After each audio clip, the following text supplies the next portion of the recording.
It's time to earn your wings. This is Collin Morikawa's Flight School.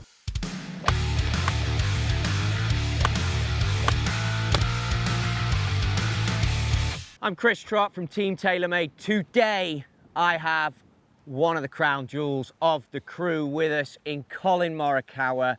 He's one of the greatest iron players of our generation. The statistics back it up.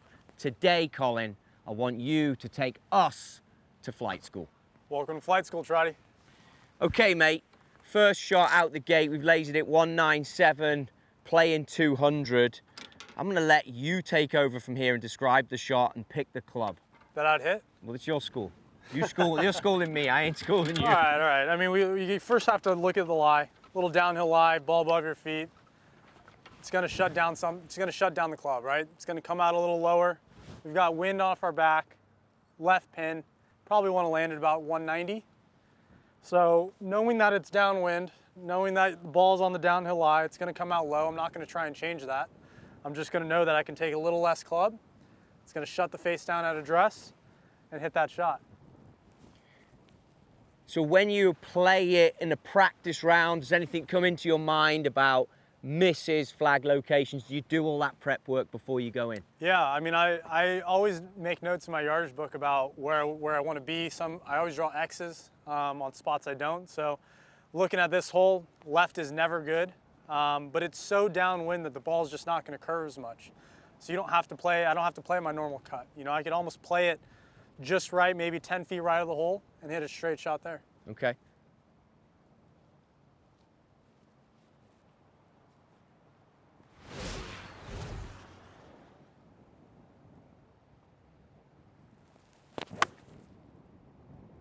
That's beautiful. That is legit. A little long maybe, is it? Can't really tell. Might have canned it. I think it just went in the hole. Maybe. We'll have to get confirmation. Down breeze like this then, like you say, you don't get much shape. The golf ball, the way that reacts with the wind, obviously all that comes in to the decision-making process. Sometimes you do want to flight it against, the wind, right? You want to control it because it might be hard off the right, hard off the left. But when you have downwind, there's no need to fight it. You know it's not going to curve as much, so you might as well just stick with what you have. Straight downwind, aim straight, try and hit a straight shot, and hope it goes there. When I look at turf interaction, that is perfect considering you're on a down bank. What changes did you have to make? You've said the flight's going to come out flatter. Technique-wise, what have you had to do to change to make that easy for you? Almost find my center, right? So normally on a flat lie, you're about 50-50. Since it's on a downhill lie, I'll almost go a little more on my left.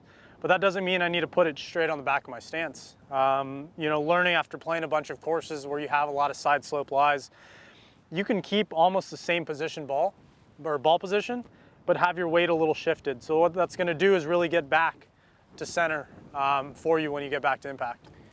Being a master of flights, the flight school that we're in at here, you've said already you play a lot of different golf courses. You went over to the Open Championship and you won it first time, seeing those conditions, but you changed your iron model the week before. It would be wrong of me not to ask you about that now. Like why, what came in? Was it turf interaction? Yeah, it was all turf interaction. And you know what? It was a shot in the dark. I'd come into the Scottish Open the week before feeling great. Swing felt really good, especially the past month after the US Open. And I was just hitting these really weird shots. And I had to learn and I had to figure out, take a guess why I was not hitting, a 9-iron from the middle of the fairway to within 15 feet. I just couldn't do it. So it was a shot in the dark. The different sole widths on the P7 MCs, they're actually a little thinner. I was able to dig into the really tough fescue, firm ground, and I caught it center of the face. So sometimes, you'll maybe miss it about a groove low. That shot I just hit, maybe a fraction low. So even with the P7 MC, you might find a little more center face, digs a little bit better, gets it up in the air, and you don't have to try and scoop it up as much. It must be weird to obviously rack and keep a set that you've only really used for a very small, bespoke area of the tour. It is. But obviously I have good memories and I know what they did, so I trust them. Have you put them in a cabinet? Irons. What's up? Have you put the clubs in Nope, a cabinet? I wrote on Sharpie 21 open, waiting to use again. I like it. It would be wrong if I asked you to hit another one from here. Let's move forward and check out a different flight. Wonderful. 174, playing 176 down breeze for this second shot. Talk to me about your thoughts. I know you mentioned we might be in between clubs. Yeah, we're a little bit in between a 9 and an 8. And having this downwind gives you options, right? Downwind, the ball can go far, but you got to hit it high. You can take the wind kind of out of play and play it low, but it's going to release a little more. So let's start with the 9-iron. I'm going to hit a 9-iron. I'm going to loft it up in the air, almost play a high draw. So you're going to give us two options So here. I'm going to show you two different shots that I would play. So, and it's kind of based on where the pin is, really. yeah. One of the things I pick up every time I watch you, which is a lot when it comes to leaderboards, is the conversation between you and the caddy. And I've spoken to you about this before. There's a lot of information, a lot of chat, a lot of start line talk, a lot of land angle. Why do you like that? And does it help you get in the zone for flight school? Absolutely. I've got to be aware of what I'm trying to do, right? We're 174, so where am I trying to land this? Downwind, maybe 169, 170. But we don't use numbers. Like a lot of people straight downwind 174, just say they're trying to land at 170, right? People will say, let's play this 160. None of that ever happens in my flight school pretty much. It's all feel. Do you feel the wind? What does it feel like? So every time now, this past week, past kind of entire year, I'll walk up, and as I walk up, I'm thinking in my head, 170 downwind, what do I need to do? I'm not asking myself, I already have that answer, but those are the questions that I'm going through in my head. 170, downwind, I've got a 9-iron, I know what shot I need to hit. I need to see this window, high draw, and that's how I'm gonna produce the shot rather than thinking about, let's just hit a stock 160. It's a lot of feel with my shots. Okay. So it's all to help you find your feel, clarify your feel, clear picture, clear be picture, a player. high draw, and just be an athlete and kind of react to the shot you want to produce.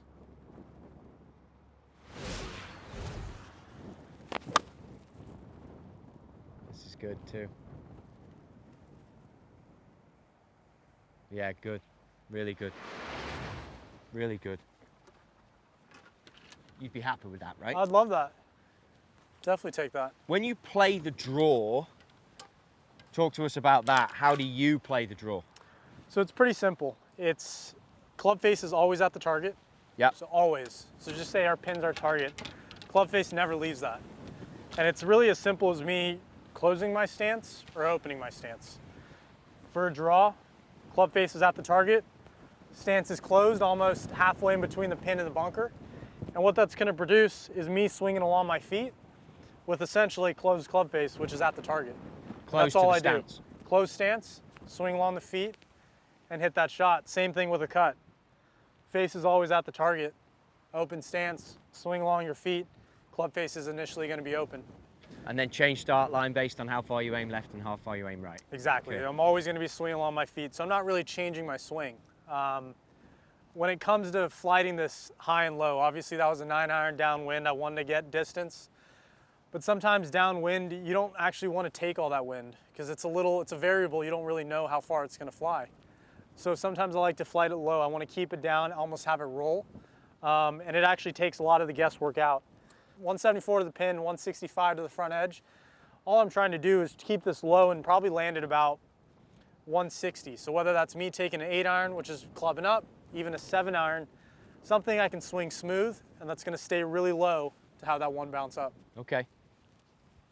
So for me, back of the stance, but not too far back, and I'm just going to stay down and swing very smooth. There's no distance in the length, just the pace. Yeah, skipping, that's lovely too.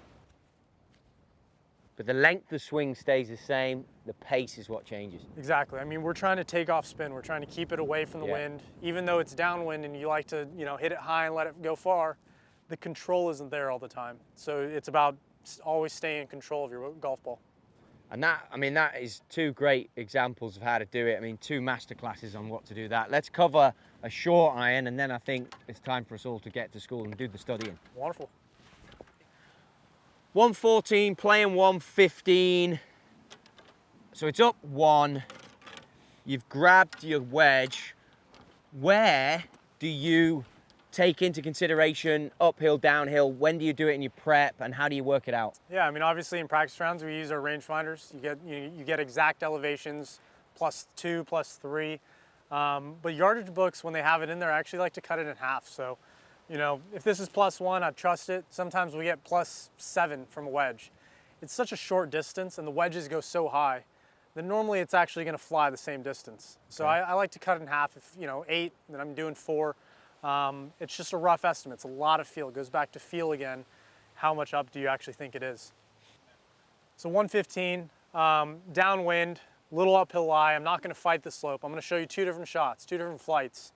One that I'm going to take the wind, use a lot of height. Sometimes downwind, you're not going to get as much spin, so you need the height. So I got my 56 degree in my hand. I'm just going to let it soar in the air. And So the slope would always overrule it. You're never going to fight the slope. That's what you just say. sometimes. Okay. Most of the times it's a lot easier to go with the slope, especially with the wedge. When you start getting too steep or you start trying to pick something, you don't really catch it center of the face. And with wedges, you see it a lot more where the consistency of the flight won't be the same. So if I try and fight it sometimes, it might catch a little high, might not fly how I want, and then you're messing around with, you know, 1,000 to 2,000 spin on the ball. So you've got to get the same strike. You're trying to recreate the strike. Absolutely. I get it.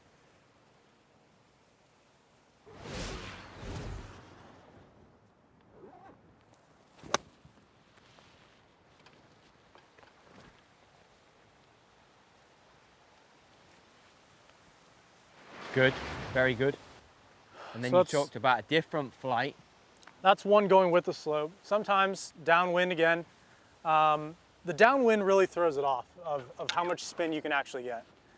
Because even if you hit it really high, and if you don't hit it great, the wind's gonna take it and kind of knuckle the ball. It's gonna make it go forever, right? So sometimes you wanna go against the slope with an uphill lie, take a little more club and control it. So land it, I'm gonna have to land it, you know, 115, I'm gonna have to land it about 108, have it skip, but I know the wind isn't gonna take it as much. So I've got my 50 degree. We're still gonna go with the slope, but since we have less club, it's not gonna go as high.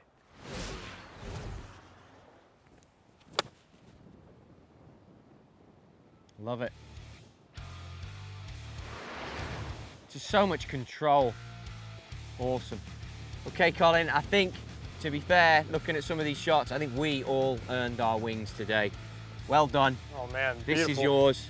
Hopefully come April, someone's putting a different jacket on you. Thanks for mate. joining me. Good luck in there, everyone. Flight school.